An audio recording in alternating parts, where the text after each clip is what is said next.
Prince, good morning. Thank you for having me.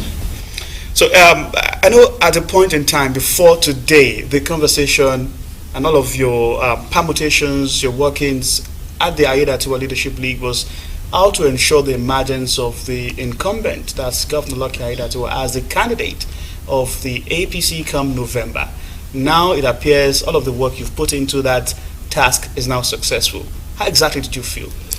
I feel very great and I feel elated that we have somebody who has experience, who has served in government, who was loyal to our late governor. That is why we decided at Aida Tiwa Leadership League to support the aspiration of our governor, Honorable Lucky Oremisa Aida Tiwa. We believe he knows his onion. He has served in government before. We feel that he is one of the most experienced people, particularly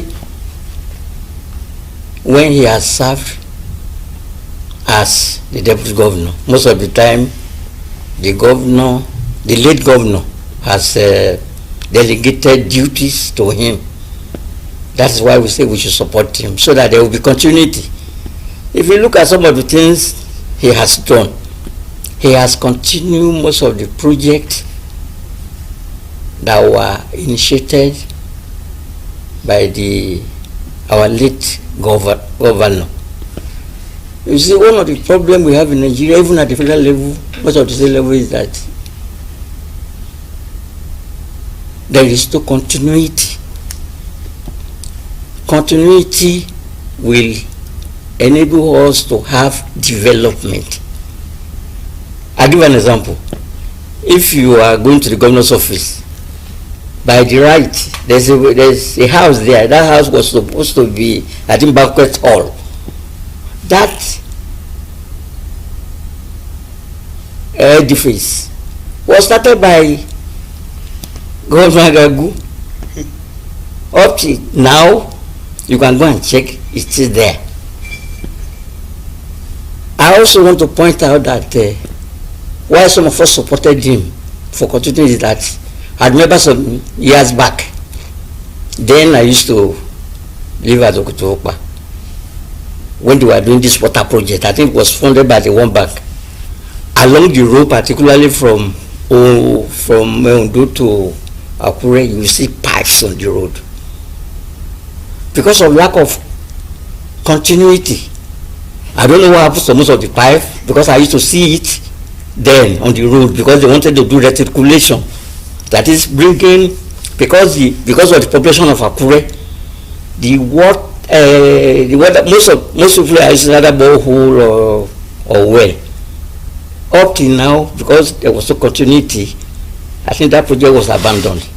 Akure, most of Akure metropolis will have been having water instead of all these boreholes that individuals are having. So that is why we say we must support this man. He has been there. He has experience. So that is why we are supporting him. So from your submission, really in Ondo State and in years past, perhaps in different states in Nigeria, or even when you talk about the central government, that's the federal government of Nigeria, talking about the presidents that we've had in the course of Nigeria's history, the bane of our leadership recruitment process is the fact that we do not really look at the process of continuity. Is that what you're saying? Yes. At the federal level, for example, I don't have the figure, but I know that even at the federal level, there has been no continuity in terms of government projects. But if you look at what is happening now with Shiwaji government, he is continuing most of the project, because we are still in APC government. That is why things are moving. That's why things are moving, because most of the projects that were abandoned, if they are not being completed, it because more money, because of inflation and some other factors to complete that project, and the funds for those projects are not even available. because of the problem we are having all over the world, the war in Ukraine and some other things that is these are external factors that are affecting the economy of Nigeria, which we, and that's why Asiwaju has been putting everything together to make sure that our economy grew better, to make sure that those who are, stealing our oil are checkmated, so that Nigeria can progress. And you can see the quantum of fund coming from the state because of the leadership acumen of Asiwaju. Okay. And what he has done in Lagos State, because I was in Lagos for so many years before I relocated to Ondo State.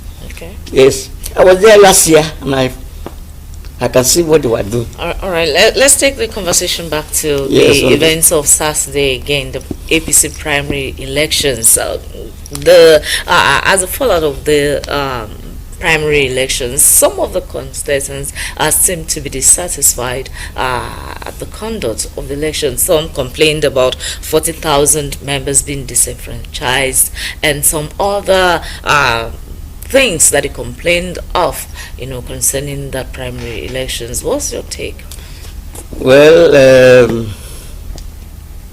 people will always complain in an election of that nature.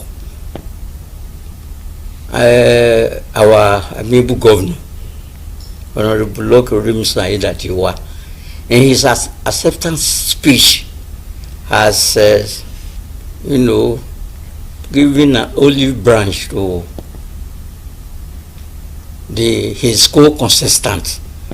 I know most of them, and I know that after some time they will fall in line.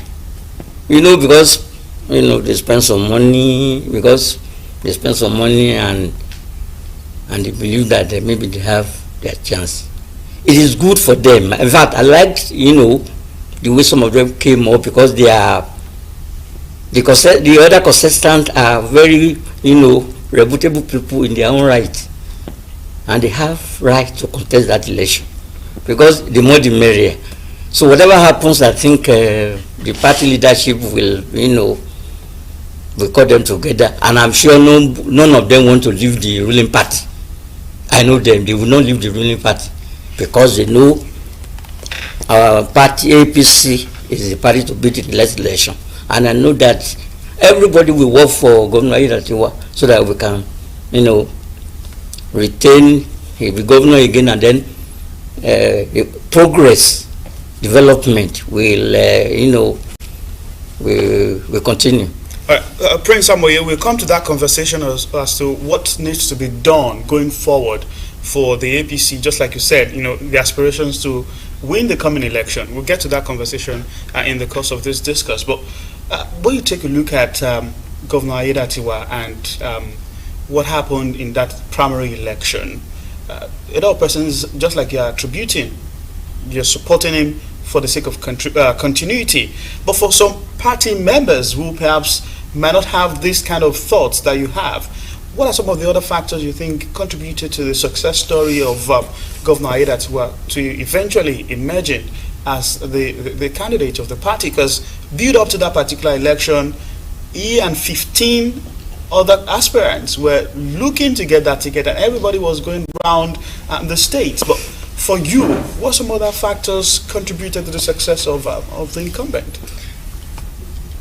I think the person of our amiable governor, the way he relates to people, particularly party leaders, traditional rulers, the way he relates to them, despite his tight schedule, he still taught most of the local government, all the local governments in those states. And people believe in this government. And that is the major contributing factor, because the people of Ondo State, like us in our leadership league, we want continuity. That is the main factor. We want continuity, because we want Ondo State to develop.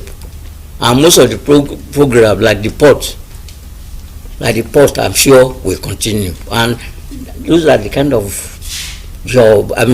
projects that will create employment in Ondo State. For example, I'm aware that some months ago we set up a committee on agriculture because, yes, we are oil producing, we are an agrarian state. So that by the time the committee will submit their report, we must engage our youth.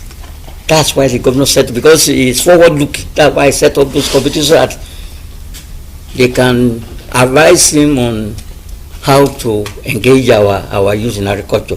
Because agriculture is very important. And, you know, in the 60s, agriculture was the minister of economy. The legislature of the SAGE, it was agriculture they used to develop the western region. So our government is working very hard. That's why we want continuity. So in the areas that you think now elections have been won, particularly the primary election of the APC, just a few days ago we saw the governor also, just like you mentioned, his acceptance speech, reaching out to party leaders.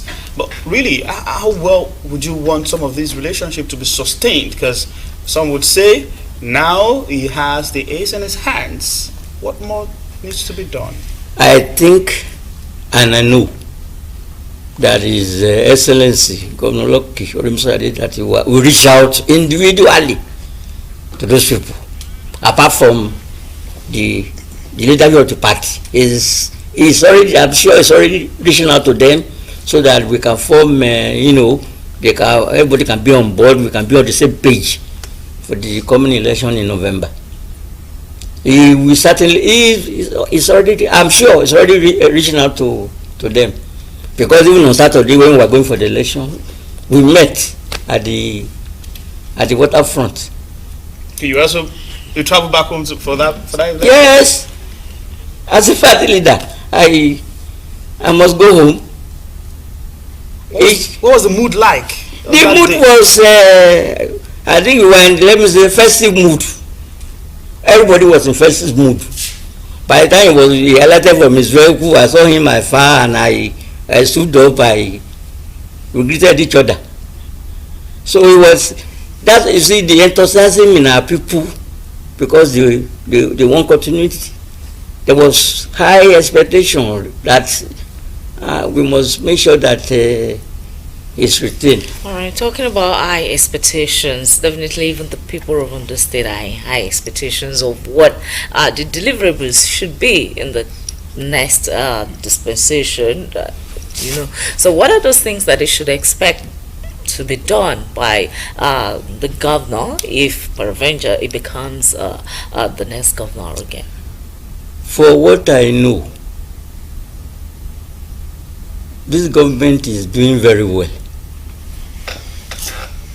In most states, since the federal government, by actually directed that they should be paying, what do you call it,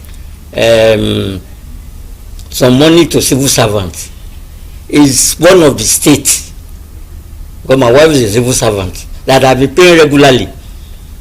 And paying that money regularly is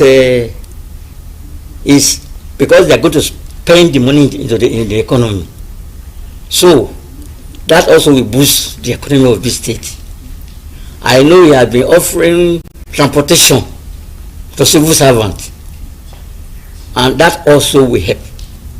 By the time the federal government is bringing those buses now, for example, I know that some time ago they were distributing material for our poultry farmers, because in fact I spoke to one person who's a poultry farmer in my church. He said that was last Sunday. He said he's going to be collecting some maize and some other material. All this will help bring down the price of agricultural commodities. And the encouragement this government is giving farmers also will help. Because, for example, I'm aware that even cocoa farmers now, the price of cocoa has risen. So, and thank God the cabinet is already on the ground now. All the commissioners, I know they will work assiduously to make sure that our government will deliver the goods to the people of Ondo State. Yeah, so you mentioned the area of agricultural development and some consultations that have been going on in order to boost the economy in that area, right? But then talking of continuity as well, the late governor, put up a project to, which is to deal in eggshell, using eggshell for certain products that will be used. And in Nigeria today, there's a huge gap, that is meant to be filled in that area. Do you think when, or if, let me say, if Honorable Loki Aiyedatiwa becomes the governor of Ondo State in the upcoming regime, is it going to continue that project? Do you see him continuing that project? Because I think it's been stalled even before the late governor passed on. I think he will continue. Let me say this. Cassava. I know Nigeria is the largest cassava producer of cassava, but because of the large population we have, there are so many things you can get from cassava apart from the gari, the other products. There's something we call cassava flakes, which China is demanding for. By supporting agricultural production, that also will earn foreign exchange for us. Because for some time, let me say that people don't want to go back to farm because of, because there's so many things that are associated with farming, because people don't want to use cutlass and hoe. And I know that the government with the Minister of Agriculture will provide implements, particularly tractors, so that it can help the farmer to increase their acreage in farming. Because because the program the federal government have with farmers, we also do still to develop agriculture in Ondo State. Okay, so we're hoping that some of these expectations and the optimism you're sharing will definitely come to reality, because those are some of the things that the people really want to see happen, because life has to be made better for them, really. Let me tell you this. Some of us, like me, we will not leave him alone. We continue to advise him on some of these things. When you mentioned advice, I remember the usual reference that's always been made to the former president, Olusegun Obasanjo, who says, you can only advise me, but of course, it's my duty to take your advice or not. Our governor is from Ondo State. And I know as an individual, even he wants to leave a better legacy. He wants to leave a better legacy. So though for him, Governor, that's what I know. We want to leave a better legacy. And thank God, the revenue for the federation is increasing the way our president is managing the economy. And also, when you do certain things for the people, taxes too will come. The quantum of infrastructure that is being developed now, those infrastructure also will allow people to do so many things. The road, some of the rural road they have created now will make access to farm very easy. And even the Akure metropolis, some of the development that project is doing, like the Oda road, even the bridge at Yarigulam, then the one at this off it on the road. There are so many infrastructure development that is going on, which I know. So when you are developing infrastructure, you are developing the state, people are engaged. So I'm sure he want to leave a good legacy. So Prince Amoye, since your group is the Aiyedatiwa Leadership League, I'd like us to take this conversation to a more general perspective, which is about leadership in Nigeria.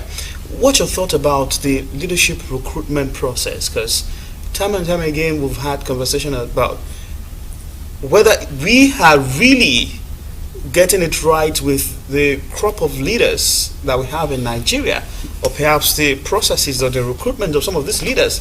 Now you have all of the calls for young persons to be in government. You have the calls for more inclusion of females, women in position of authority. That some of these things are very integral when you want to say we need the right leadership, or the good leadership that can really move us as a nation forward. So your thoughts on the leadership recruitment process over the years in the country, and what seems to be the missing link in all of this? Because you have, for today, someone might be in the student union government. The next day, he wants to be the House of Assembly aspirant or candidate of a political party. Would you say that is perhaps the right trajectory for Nigerian youths to follow? Well, my take on that is that the leadership recruitment, particularly in some part of Nigeria, is faulty. But then, generally, things are getting better. I believe people should have experience. If you want to go into leadership, for example, I work in the private sector, and I left some years ago. In the private sector, there is always what we call target setting. Even as a young manager, I was secretary to a management committee. Take the minute on from more than 20-30 years ago. Take the minutes on Thursday. By Tuesday, I will have circulated the minutes, so that by the time we are having another meeting on Thursday, the minutes of the meeting will have been, confronted by most of the management people. So I think we need people that are experienced to run government. Our youth I think this government is creating a lot of opportunities for youth, particularly in the IT sector and some other sectors. Coming to say you want to run for an election, you must have experience. For example, I know in Elijah, for example, even in all of those states, most of the people said they wanted to run, they have experience. Who ran alongside our governor? They have experience. I believe the youth should be gainfully engaged, and I know that at the federal level and at the state level, the government is doing so many things so that you can be encouraged. I know the university, I was listening to the Minister of Education, Professor Tai Mama, the other day, saying that they are creating more entrepreneurship program for our youth in the tertiary institution, so that they can learn. From that, they will choose, they are part of, apart from, their degree program, they can choose other areas where they can excel. So I think the government, both at the federal level and at the state level, they are doing so many things for youth. But what I'm saying is that youth must garner experience. If you want to go into politics, you don't just go into politics. Because politics, even in the US, is expensive. Very, very expensive. You don't think that of Nigeria is too expensive? No. I'm presently, what is happening in the US, I'm watching it. Biden he was in House of Representatives, he was in the Senate for so many years before he became Vice President. And now people are, because he's doing well. Biden, because I look at the US economy every day in CNN and all this, they are doing very well. Right, sir. There are two things involved there. You're talking about experience and you're talking about expenses, yes. for politics. You're talking about political experience or just experience, maybe in leadership, probably from other sector before plunging into politics. Or do they need political experience, probably starting from a lower, councillor. They can do what I'm saying. After graduating, you must do certain things. You must do some job, 5-10 years. So that you can have 5-10 years. For example, I don't believe somebody who has just graduated You say you want to be councillor. What if the person had participated in school politics? If you participated in school politics, that would have done some experience. But when we are talking about administration, it's not easy. It is not easy. It's not easy. I believe people should have experience and competence before he says he wants to go into politics. Okay. Because that is how it is. That's the way they practice it in the industrial country, and I think we should go along that line. Okay. All right. Thank you so much, convener Ayedatiwa Leadership League, Prince Busayo Amoye, for sharing your thoughts and insight with us, particularly on Ayedatiwa's success stories and, of course, some of the issues around leadership, particularly in Nigeria. Thank you so much for coming on the program today. Thank you very much. And we really wish you all the best in the adversarial roles you'll be playing from now on, for your group to the governor on how to better the state. We wish you all the best in that task. Thank you very much. Thank you so much for coming on the program. We'll take a break now, viewers. We'll be back with another topical discussion to take center stage on the program this morning. Please stay with us. We'll be right back shortly.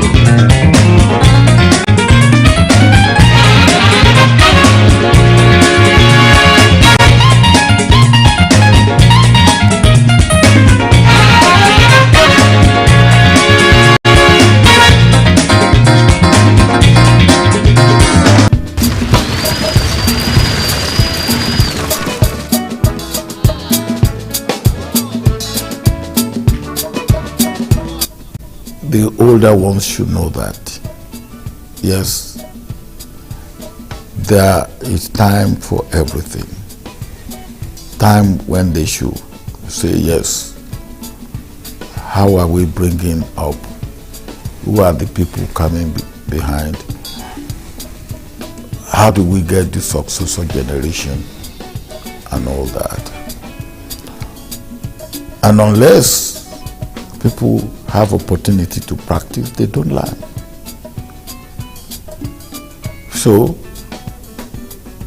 what I am saying is that the young should put themselves in position to learn, and the not so young should grant them opportunity to learn.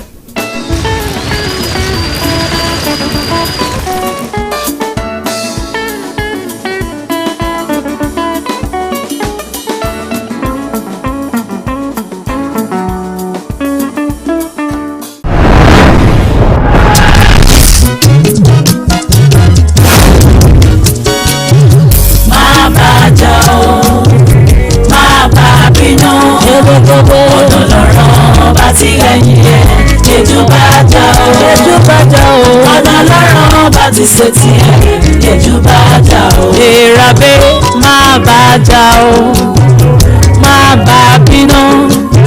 Ọ̀nà lọ́rọ̀ ọba tí ẹ̀yìn ẹ̀ yẹjú bá jà o. Ọ̀nà lọ́rọ̀ ọba ti ṣe tiẹ̀ yẹjú bá jà o.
Thank you so much for rejoining us on AM today, this beautiful morning.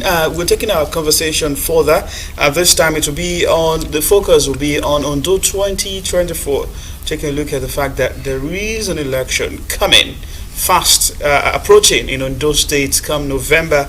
The people will head to the poll. Of course, we'll take a look at the APC results and the way forward, the outcome of the concluded primary election of the All Progressives Congress. And this time around, we've been joined by a political scientist, Okakoko-born politician, Barrister Felix Alonge. Barrister, thank you so much for coming. Oh, thank you for having me. Good morning. I intentionally mentioned Okakoko-born politician because Yes, I understand yeah. you're just back in town after about 3 weeks. Yeah, exactly. All for this primary election. Exactly. Tell us, what's the experience like? Preparing for that election and finally seeing that day come and, of course, leave. The issue of political recruitment, as I've said, based on APC guideline,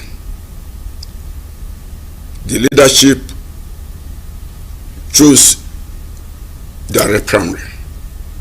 And when you talk in terms of direct primary, it means every registered member of APC has the right in the selection process. And in trying to do that, it means you call yourself a formidable leader, a leader that has attraction or magnetic followership. It means you have to go back to the grassroots to mobilize your people for the purpose of showing that your preferred aspirants got this slot at the end of the day. And this time around, direct primary is not an easy thing to do. You have to work, and ensuring that you have direct interface with the members of the political party, unlike in the past, that in which about 4 or 5 leaders will just sit down in one cubicle, and so this is our candidate.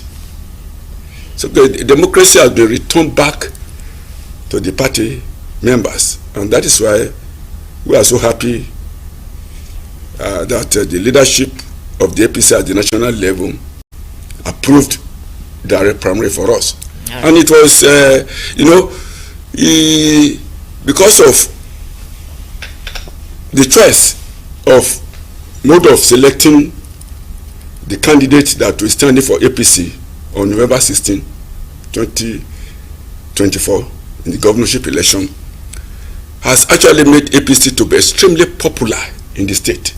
It was as if we were already doing the general election. I could even see the November 16 governorship election was already won by our candidate because of the massive mobilization of all the aspirants. They all did very well. They really mobilized. You see the same aspirants having direct interface with the same party members on different layers, at the ward level, at the unit level, at the government, local government level, talking to them and mobilizing them beyond defeat, not just putting them in one corner of the room, but having interface. And fortunately, on the day of the primary, that is the 20th of April, it's as if it was a political festival as far as what happened in Ondo State. It was carnival-like, right. Particularly in Okenako Southwest. You see the friendship of party members. There's the fact that every one of us have our own preferences as far as the aspirants were concerned. But on that very day, what I witnessed in my own voting center, it was very impressive. Okay. Right. It was carnival-like. We're in a festive mood. Okay. And that was actually happened across the 15 wards in Akoko Southwest local government. And from the report given by the returning officers, okay, they were not Ondo State indigenes. They were selected by the the National Working Committee of the party to come and preside over the conduct of and the declaration of the result. And all of them reported that it was a peaceful primary across 70 local government except Ifedore. All right. And all the aspirants had a fair share of the inability of the electoral officers not to be able to conduct the election. The inability of not allowing peace to reign. Yes, and that one, as far as democracy is concerned, it is the majority we have we take the day, right. And where the minority also have its own say. Okay, you mentioned that democracy has been returned to the people. Yes, to the party, to party members. Yes, to party members. Yes. But from the outcome of the primary elections, some people allege that a whopping number of the party members were disenfranchised. Let me tell you, in democracy, the minority we always make complaints. They will normally, because it is not easy to suffer defeat. It is not easy because what we don't know about politicians is that they always overrate themselves. A single aspirant having interface with the same party member, about 16 of them, and meeting. This one coming, discussing with Ojo Ajayi, another person discussing with Ojo Ajayi, said, don't worry, I'm on your side. But the period of Jamboree, they were still counting on the period of Jamboree when they were still doing cross-cutting and going around for campaign. But the critical stage was the last 24 hours, in which every member made their own decisions. And that is why when you look at the mobilization rally of His Excellency Lucky Orimisan Idatiwa, you know, though you have been doing it before, but the last 1 week, those of us who were on his side, you don't have a minute of rest. We were on the feet, try to convince, try to persuade them, and start to talk to them. And the good qualities of Aidatiwa, why we are saying he should have preference over the other aspirants. All of them are eminently qualified. All of them they have worked so hard to make APC to be popular in Ondo State. And that is why, for me as a person, I appreciate all of them. All right, Barrister, you know that yes, definitely the people, the party members will have preference for one person or the other, and definitely out of 16 candidates, yes, one was definitely expected to be the winner. But then the complaints of other aspirants, don't you think it's worth looking into? Yes, it's not easy to take defeat. Yes. I understand it's not easy to take defeat, but there are observations about the conduct of that primaries. Do you think it's worth the party, sitting down on it and seeing if certain of these observations were correct, so as to improve on subsequent primaries or elections? Yesterday, the governor, the APC candidate, Aidatiwa, had a visit to the state chairman, Ejina Adeaditime,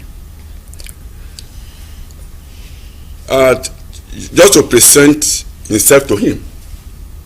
And from the discussion, at the end of the day, our party chairman said, this is a family affair, and that the election has been won and lost, and that he appreciated all the members of APC for being peaceful and for allowing free and fair primary.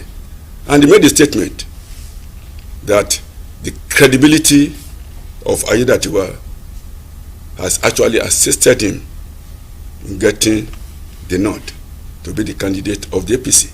And the report of the governorship primary had been submitted to the national chairman, Gandu Yebe, by the electoral chairman. Ododo, His Excellency, the governor of Kogi State. And he was also commended that this is the first national assignment of the party for His Excellency Ododo, the Kogi State governor, and that has done well. And that the recommendations will be looked into, and some of the observations will be looked into. And there's no way you can get perfect election in anywhere. It's not possible. And that is why in law, is there substantial compliance with the process and mode of selecting the candidate? That's the most important. You feel there were substantial compliance? Yes, there was substantial compliance because in the comparative analysis, I've witnessed a lot of primaries in Ondo State. At the time when I was a candidate, when I was an aspirant to go to the House of Assembly, it's nothing to be compared with what actually happened now. It was an indirect mode, I believe, at then. Yeah, for the House of Assembly, it was direct primary.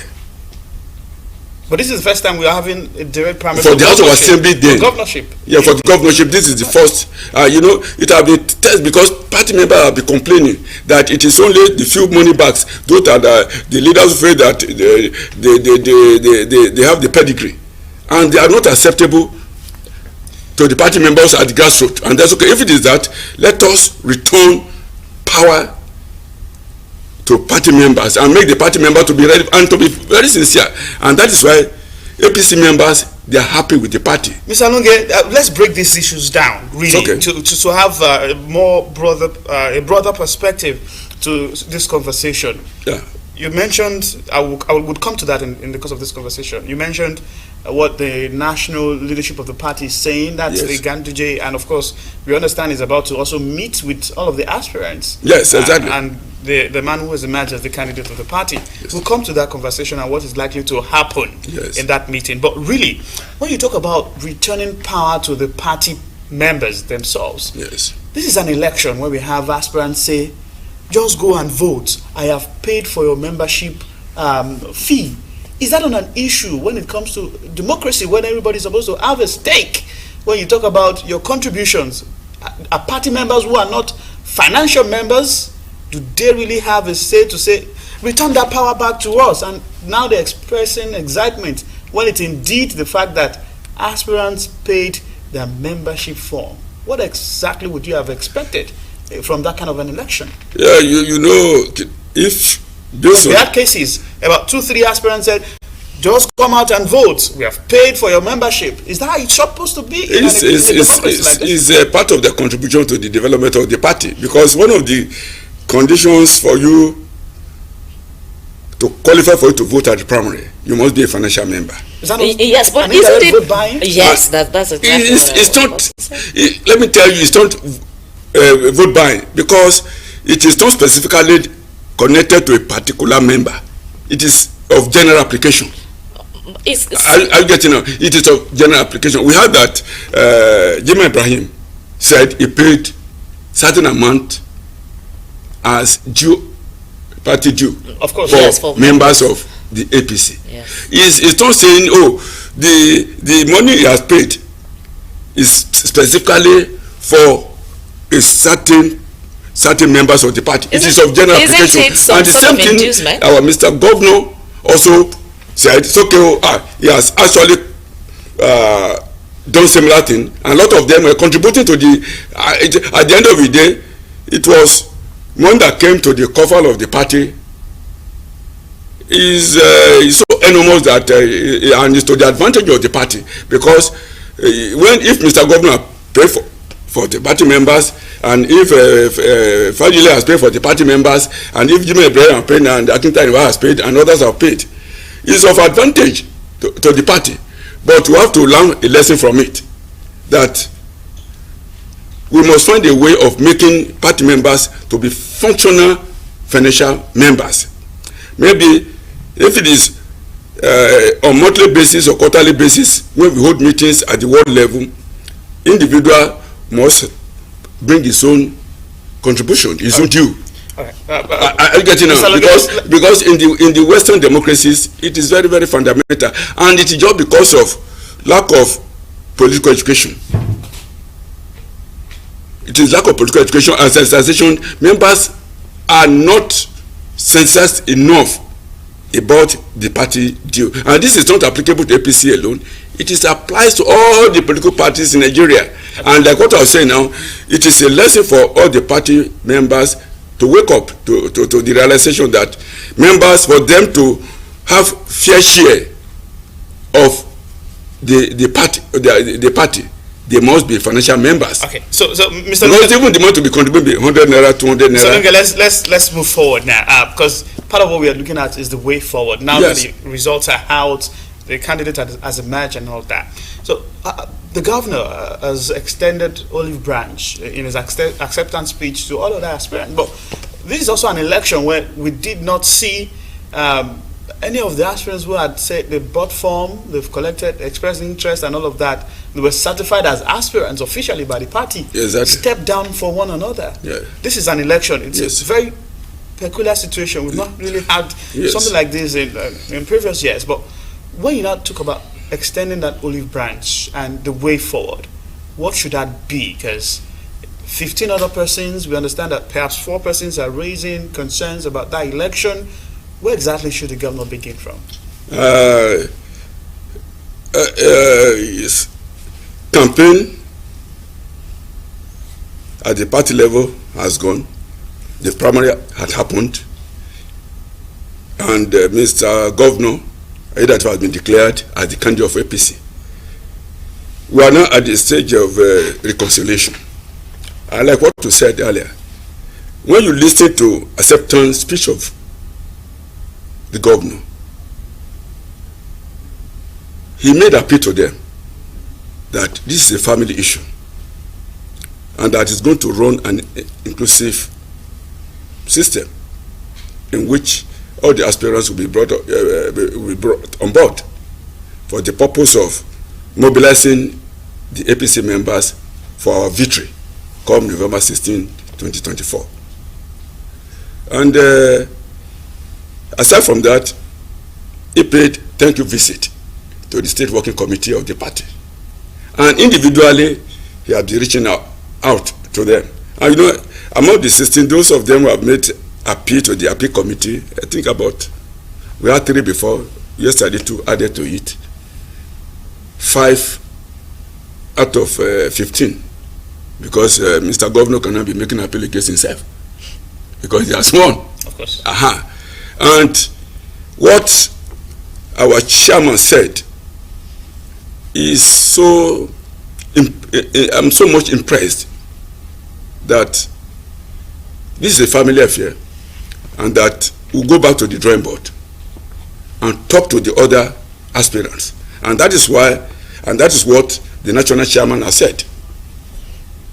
So that he asked that from information available that is going to call all the 16 aspirants and to talk to them, appeal to them, because politics is about Jojo, not about war.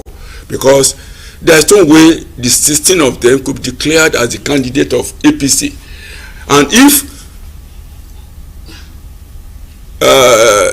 let's forbid it, that another person has been declared, others will also complain. But as far as this primary is concerned, I don't think any of them could have credible evidence or exhibits.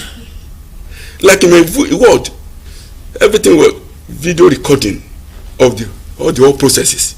The INEC officials were there, the DSS were there, the civil defense were there, the police, they were there.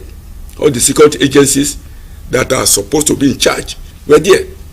And just to avoid issue of saying that the state government is using its position, Amatekun were not allowed to participate.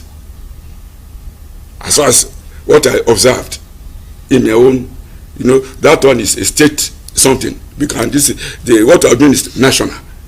The governor has used his own security network to intimidate, to oppress, or the other. I told you it was a carnival, but at this stage now, we're in the stage of reconciliation, and at my own level, I'm also talking to our party members, begging them, appeal to them, and then when the choice, we have to work together to make sure that in the next that governorship election, we want to record 85% total votes, because as far as we are concerned today now, APC is the only credible political party. We know that the PTP is there, but and we need a credible opposition. Right. We need a credible opposition, okay. But that notwithstanding, based on the popularity and the performance of Aiyedatiwa, because he's a listening person, he always comports himself very well, and people saying that it is not the level of academic attainment that matters, but the level at which you have academic attainment. What is your wisdom, your knowledge, your application, and have the feeling of the people at heart. And he's got all that. Yeah, he's a listening person. All right. And so far, he has done well. All the programs of his former principal, he has continued to perform creditably. See what he's doing to the public service. In the civil service of Ondo State. Okay, Barrister. He has done well to the public service and all the various sectors of the state economy.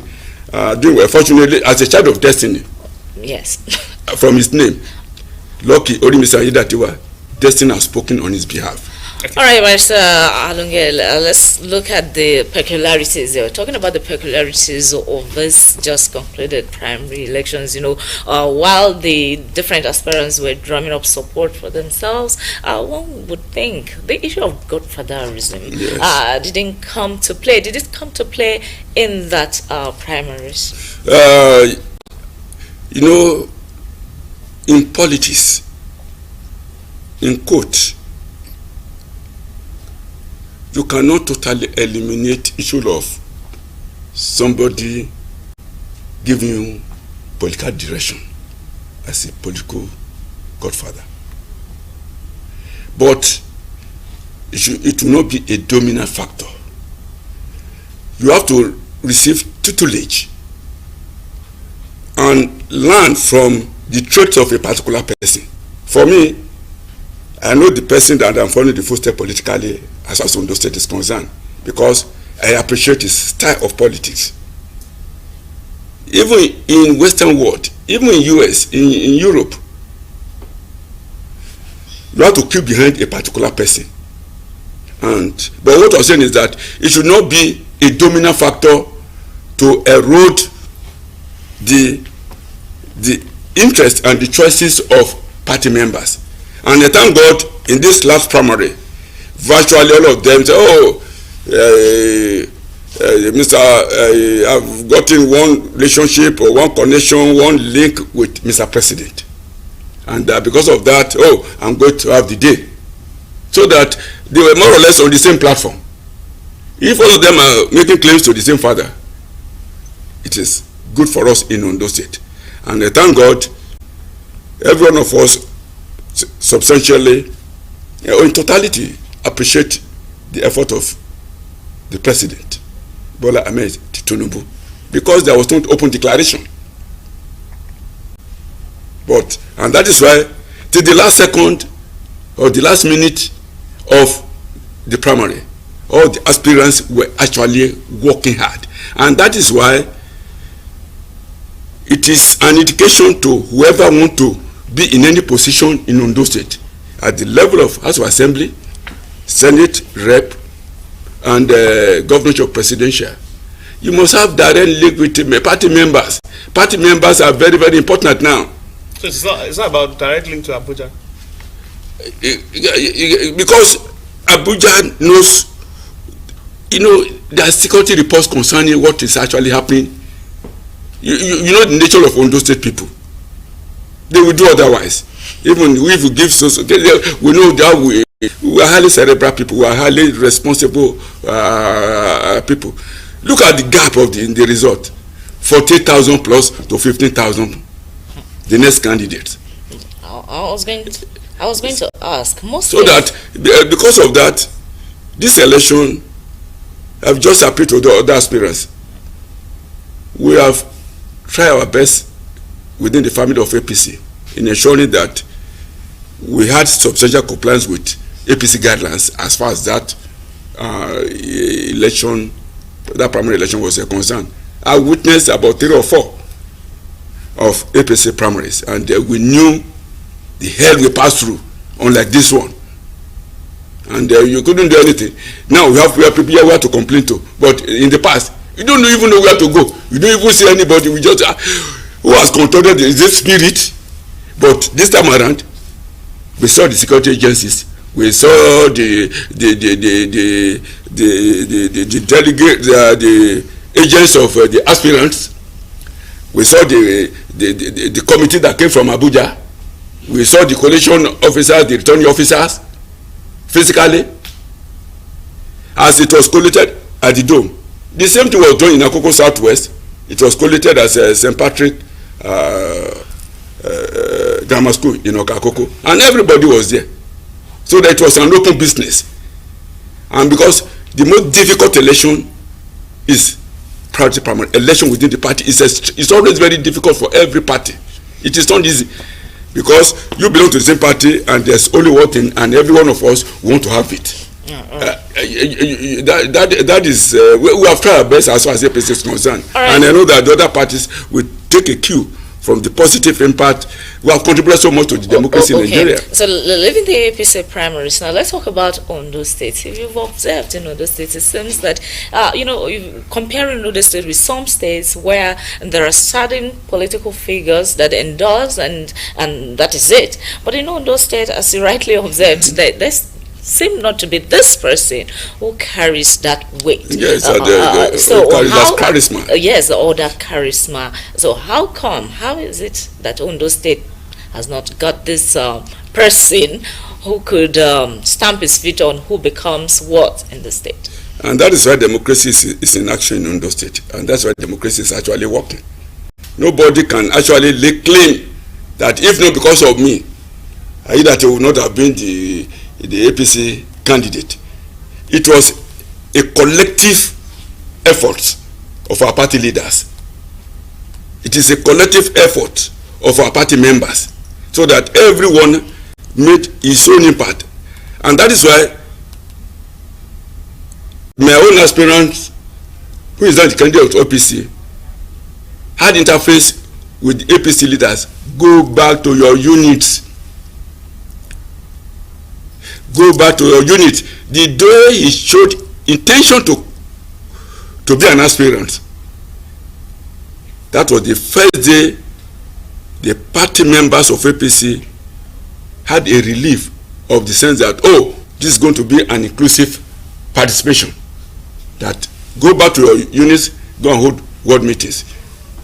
Go to your unit, go and hold unit meeting. Go back to ward, go and hold ward meetings. Go back to your local government, go and do your local government meeting. And he gave all the necessary logistics, whether you are for him or you are not for him. We are holding unit meetings, we are holding ward meetings, we are holding local government meetings. Okay. And that was what has actually ensured that power has actually gone to the members of APC in Ondo State. Across the 18 local government, we cannot say specifically it is because of the dictate of a particular leader that has reflected in the Ondo State primary election, but substantially they also assisted us because they were able to tell us certain things, and that the most important that we must talk to our members. Mr. Nunge, we must talk to our members, and we did that. You've just spoken about some of the initiatives that came on just in preparations for this primary election. But some will wonder now, ward meetings, unit meetings, local government meetings were all held, and of course these are some of the things that should be regular feature within the party system. Yes. So now that we've had this prior to the primaries, how sustainable will it be going forward?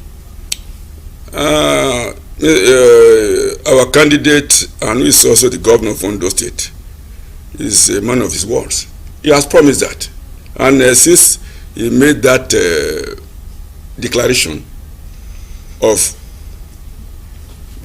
having meetings at various levels, the meeting has been consistent, and I know that he will continue. The leadership of the party will continue. The state chairman will ensure that, because if party members don't meet, it is going to be dangerous to that government, because at the level of the party, when they're holding meetings, they will give certain advice that will also help the person in the House of Assembly, the person in the House of Rep or Senate, and the governor. The subsequent meetings that will be coming, it is, how do we win the election? And when the election has been won at the general election, how do we ensure that we have a government that is performing? What advice do we need to give to government in terms of education, in terms of agriculture, in terms of this and that? Right now, the challenge of youth engagement is very, very important. And our youth are critical elements of our population, and they need to be taken care of. And that is the direction in which our governor must follow, and that is the direction that Mr. President must follow to ensure that our economy must move forward.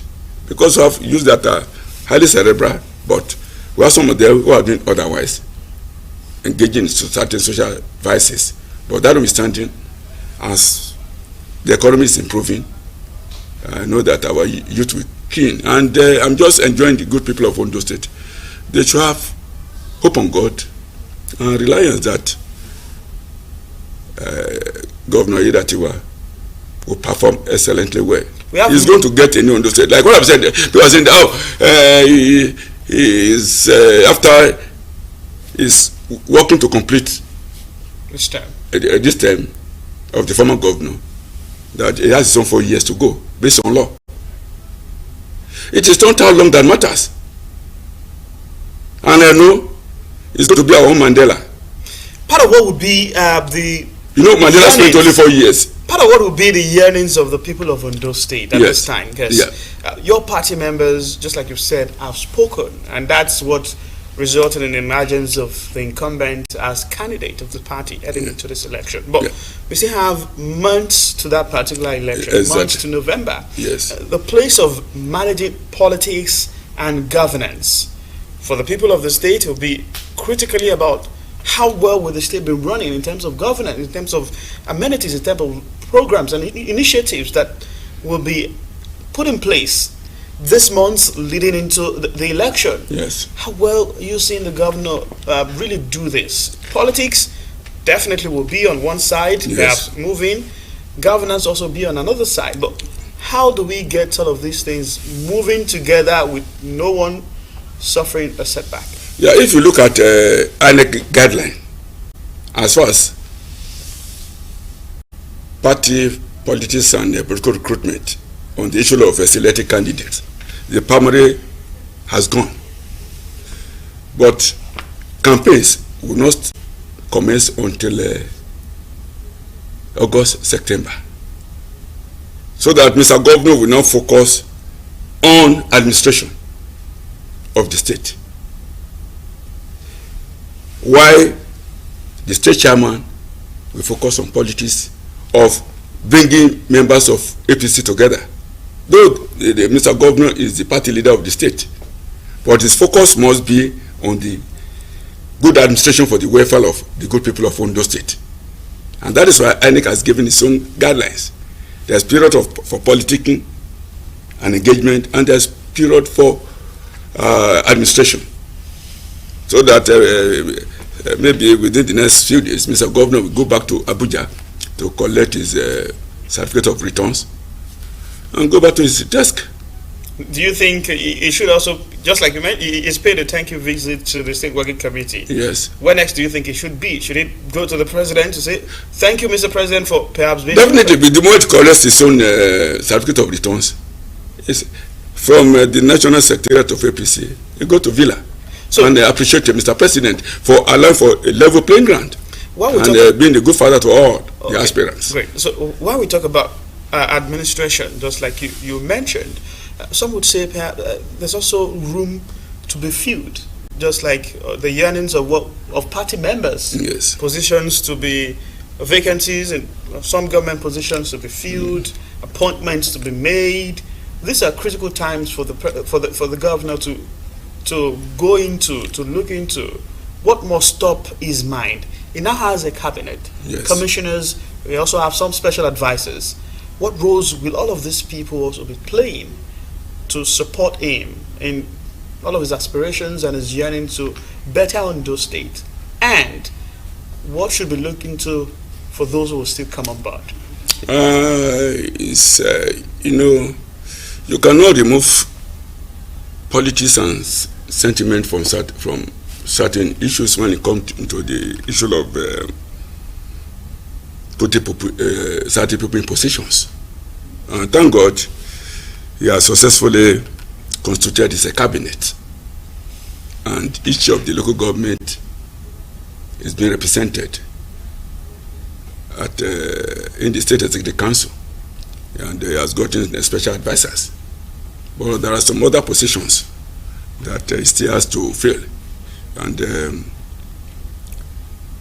politics is about reward. Everybody has his own interest, and everybody feels that his own interest must be taken into consideration. But in the process of that, the larger interest of the state is the most important, and that is why Mr. Governor to sit down and look at some critical positions, some technical positions in which you need certain persons with experience to handle. That not every, there are some positions that are so technical that you need people of experience, you need some people with high level of education, because Mr. Governor cannot do everything on his own, and that is why positions have been created in governance so as to be able to assist him, because the whole thing stop on his desk, and you have to be very, very careful, because you have to account for every action of his subordinates that are assisting or that are going to assist him. And then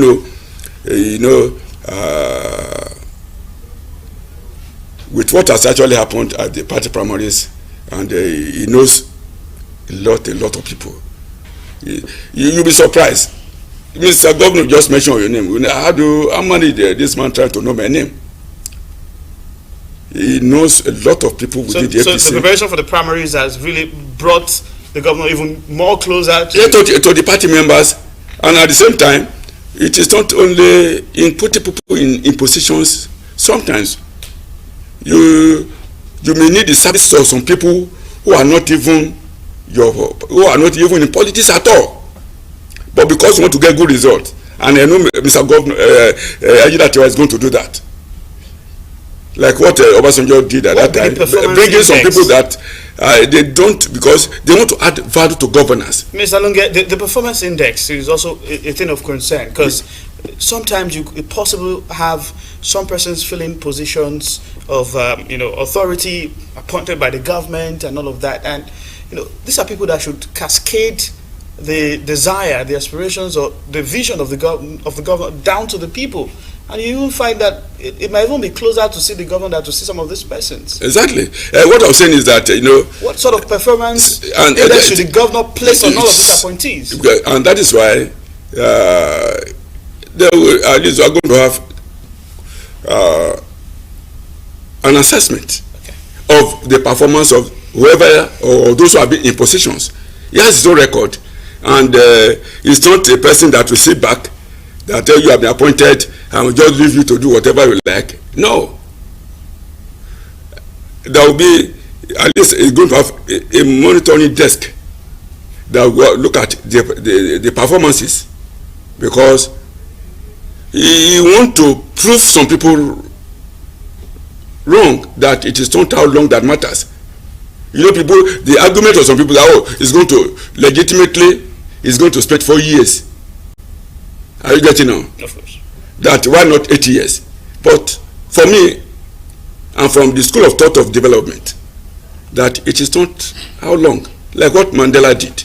Mandela spent only 4 years, and he laid the template for South Africa in terms of politics, in terms of development. And I know Lucky Mr. Ejidatiwa will have to do that, and he's going to do that. So and we have to prove particular to his people in the Southern Central District, that 4 years is going to be rosy for you and for other parts of Ondo State, and that you see development and you see participation.